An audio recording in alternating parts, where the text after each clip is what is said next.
Peu à peu, cette lettre commencée pour t'informer des progrès de mon mal est devenue le délassement d'un homme qui n'a plus l'énergie nécessaire pour s'appliquer longuement aux affaires d'État.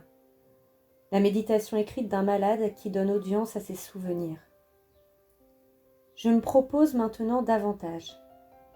J'ai formé le projet de te raconter ma vie. À coup sûr, j'ai composé l'an dernier un compte-rendu officiel de mes actes, en tête duquel mon secrétaire Flégon a mis son nom. J'y ai menti le moins possible. L'intérêt public et la décence m'ont forcé néanmoins à réarranger certains faits. La vérité que j'entends exposer ici n'est pas particulièrement scandaleuse ou ne l'est qu'au degré où toute vérité fait scandale. Je ne m'attends pas à ce que tes 17 ans y comprennent quelque chose. Je tiens pourtant à t'instruire, à te choquer aussi. Tes précepteurs que j'ai choisis moi-même t'ont donné cette éducation sévère, surveillée, trop protégée peut-être, dont j'espère somme toute un grand bien pour toi-même et pour l'État.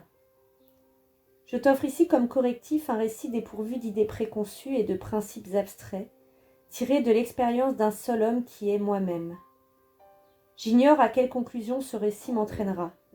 Je compte sur cet examen des faits pour me définir, me juger peut-être, ou tout au moins pour me mieux connaître avant de mourir. Comme tout le monde, je n'ai à mon service que 3 moyens d'évaluer l'existence humaine. L'étude de soi, la plus difficile et la plus dangereuse, mais aussi la plus féconde des méthodes. L'observation des hommes, qui s'arrangent le plus souvent pour nous cacher leurs secrets ou pour nous faire croire qu'ils en ont. Et les livres, avec les erreurs particulières de perspective qui naissent entre leurs lignes. J'ai lu à peu près tout ce que nos historiens, nos poètes et même nos conteurs ont écrit, bien que ces derniers soient réputés frivoles, et je leur dois peut-être plus d'informations que je n'en ai recueillies dans les situations assez variées de ma propre vie. La lettre écrite m'a enseigné à écouter la voix humaine, tout comme les grandes attitudes immobiles des statues m'ont appris à apprécier les gestes. Par contre, et dans la suite, la vie m'a éclairci les livres. Mais ceux-ci mentent, et même les plus sincères. Les moins habiles, faute de mots et de phrases où ils la pourraient enfermer, retiennent de la vie une image plate et pauvre. Tels comme Lucain l'alourdissent et l'encombrent d'une solennité qu'elle n'a pas. D'autres au contraire, comme Pétrone l'allègent, font d'elle une balle bondissante et creuse, facile à recevoir et à lancer dans un univers sans poids. Les poètes nous transportent dans un monde plus vaste ou plus beau, plus ardent ou plus doux que celui qui nous est donné, différent par là même et en pratique presque inhabitable. Les philosophes font subir à la réalité pour pouvoir l'étudier pure, à peu près les mêmes transformations que le feu ou le pilon font subir au corps. Rien d'un être ou d'un fait tel que nous l'avons connu ne paraît subsister dans ces cristaux ou dans cette cendre. Les historiens nous proposent du passé des systèmes trop complets, des séries de causes et d'effets trop exactes et trop claires pour avoir jamais été entièrement vrais. Ils réarrangent cette docile matière morte, et je sais que même à Plutarque échappera toujours Alexandre. Les conteurs, les auteurs de fables milésiennes ne font guère comme des bouchers que d'appendre à l'étal de petits morceaux de viande appréciés des mouches. Je m'accommoderais fort mal d'un monde sans livres, mais la réalité n'est pas là, parce qu'elle n'y tient pas tout entière. L'observation directe des hommes est une méthode moins complète encore, bornée le plus souvent aux constatations assez basses dont se repaît la malveillance humaine. Le rang, la position, tous nos hasards restreignent le champ de vision du connaisseur d'hommes. Mon esclave a pour m'observer des facilités complètement différentes de celles que j'ai pour l'observer lui-même. Elles sont aussi courtes que les miennes. Le vieil Euphorion me présente depuis 20 ans mon flacon d'huile et mon éponge, mais ma connaissance de lui s'arrête à son service, et celle qu'il a de moi à mon bain, et toute tentative pour s'informer davantage fait vite, à l'empereur comme à l'esclave, l'effet d'une indiscrétion. Presque tout ce que nous savons d'autrui est de seconde main. Si par hasard un homme se confesse, il plaide sa cause, son apologie est toute prête. Si nous l'observons, il n'est pas seul. On m'a reproché d'aimer à lire les rapports de la police de Rome. J'y découvre sans cesse des sujets de surprise. Amis ou suspects, inconnus ou familiers, ces gens m'étonnent. Leurs folies servent d'excuse aux miennes. Je ne me lasse pas de comparer l'homme habillé à l'homme nu. Mais ces rapports si naïvement circonstanciés s'ajoutent à la pile de mes dossiers sans m'aider le moins du monde à rendre le verdict final. Que ce magistrat d'apparence austère ait commis un crime ne me permet nullement de mieux le connaître. Je suis désormais en présence de deux phénomènes au lieu d'un, l'apparence du magistrat et son crime. Quant à l'observation de moi-même, je m'y oblige, ne fût-ce que pour entrer en composition avec cet individu auprès de qui je serai jusqu'au bout forcée de vivre. Mais une familiarité de près de 60 ans comporte encore bien des chances d'erreur. Au plus profond, ma connaissance de moi-même est obscure, inférieure, informulée, secrète, comme une complicité. Au plus impersonnel, elle est aussi glacée que les théories que je puis élaborer sur les nombres. J'emploie ce que j'ai d'intelligence à voir de loin et de plus haut ma vie, qui devient alors la vie d'un autre. Mais ces deux procédés de connaissance sont difficiles et demandent l'un une descente en soi, l'autre une sortie hors de soi-même.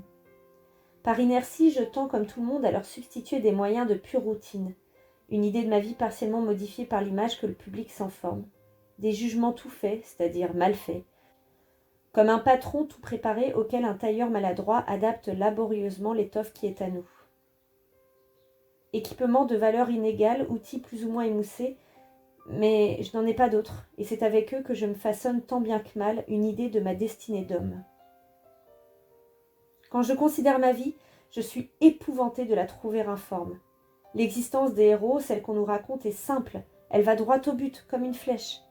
Et la plupart des hommes aiment à résumer leur vie dans une formule, parfois dans une vanterie ou dans une plainte, presque toujours dans une récrimination. Leur mémoire leur fabrique complaisamment une existence explicable et claire. Ma vie a des contours moins fermes. Comme il arrive souvent, c'est ce que je n'ai pas été peut-être qui l'a défini avec le plus de justesse. Bon soldat, mais point grand homme de guerre. Amateur d'art, mais point cet artiste que Néron crut être à sa mort. Capable de crimes, mais point chargé de crimes. Il m'arrive de penser que les grands hommes se caractérisent justement par leur position extrême, où leur héroïsme est de se tenir toute la vie. Ils sont nos pôles ou nos antipodes. J'ai occupé toutes les positions extrêmes tour à tour, mais je ne m'y suis pas tenue. La vie m'en a toujours fait glisser. Et cependant, je ne puis pas non plus, comme un laboureur ou un portefaix vertueux, me vanter d'une existence située au centre.